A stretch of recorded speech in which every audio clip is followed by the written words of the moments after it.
From time to time, the unthinkable happens. Children's kill.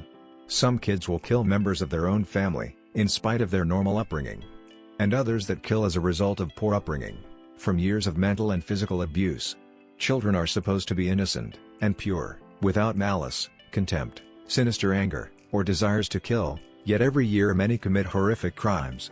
What you're about to witness, is the 10 most evil children in history.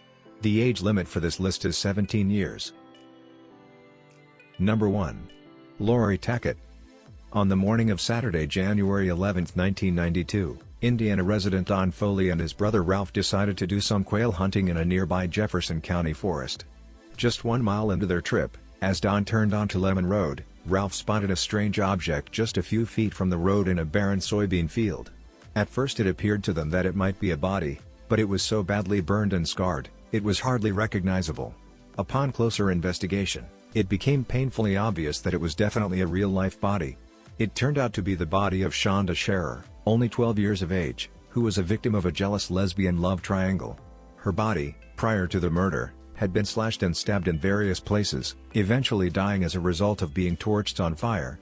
Lori Tackett, who was 15 at the time, was ultimately implicated for the murder. Her mother was a fundamentalist Pentecostal Christian, and her father was a factory worker with 2 felony convictions, and prison stints in the 1960s. Tackett claimed she was molested at least twice as a child, at ages 5 and 12. However, that was not enough to reduce her sentencing. Number 2. Brenda Ann Spencer.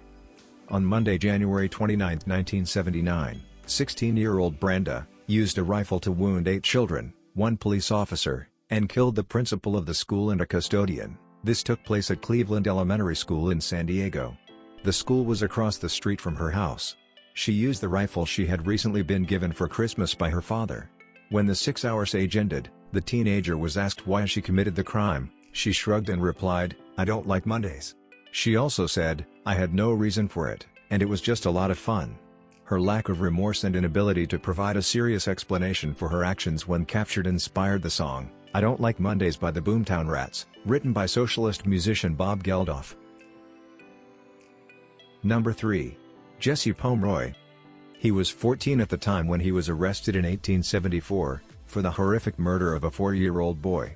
His horrible trek had begun 3 years earlier, with the sexual torture of 7 other boys. He was later sentenced to a children's reform school, but for some reason he was released within a short period of time. Not long after, he killed a 10-year-old girl, who came into his mother's store. A month later, he kidnapped a 4-year-old boy, took him to a swamp outside town, and slashed him so savagely with a knife that he nearly decapitated him. Because of his strange appearance, and his previous abhorrent behavior, he was under suspicion. When he was shown the body and asked if he'd done it, he responded with a nonchalant, "I suppose I did." The girl was later found buried in his mother's cellar, which he confessed to the murder. He was convicted and sentenced to death. Following a public outcry against condemning children to death, his sentence was commuted to 40 years of solitary confinement. Number 4. John Venables and Robert Thompson. Both, who were 10 at the time, were stealing things all day at the shopping center: candy, some batteries, blue paint, and other incidentals.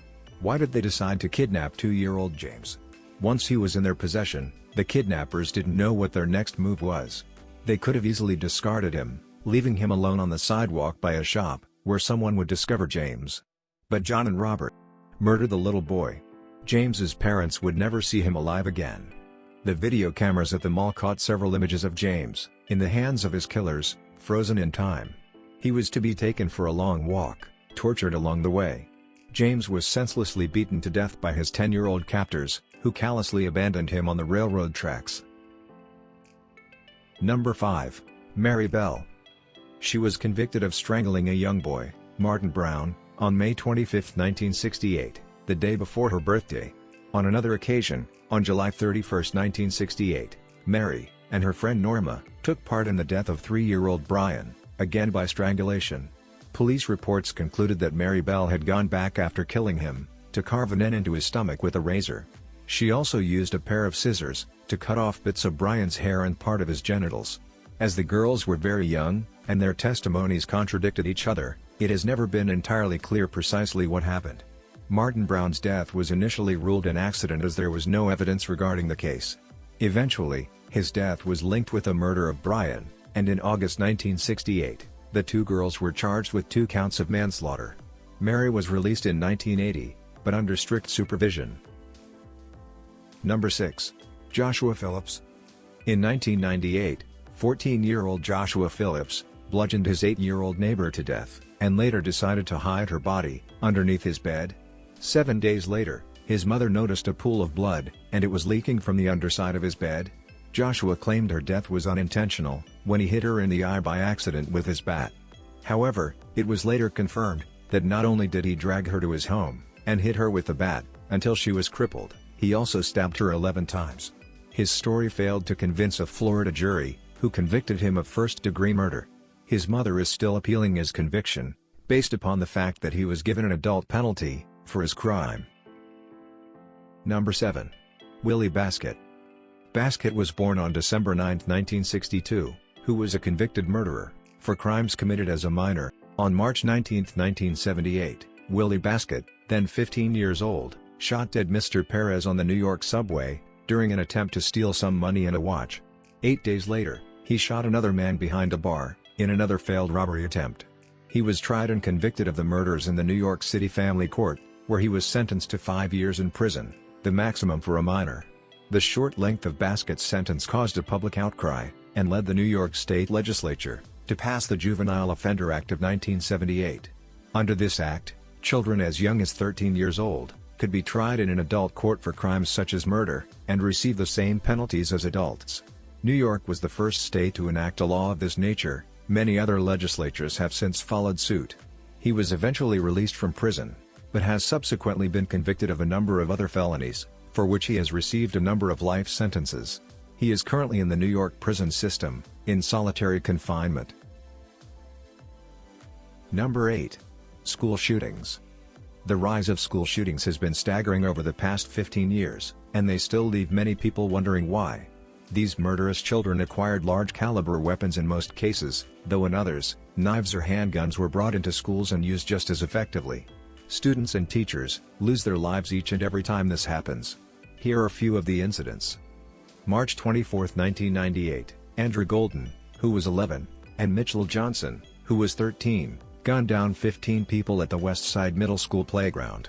April 20, 1999, Eric Harris, 18, and Dylan Klebold, 17, killed 13 people, and injured 25, at Columbine High School. February 2, 1996, Barry, who was 14, killed 3, and injured 4, at a school in Washington.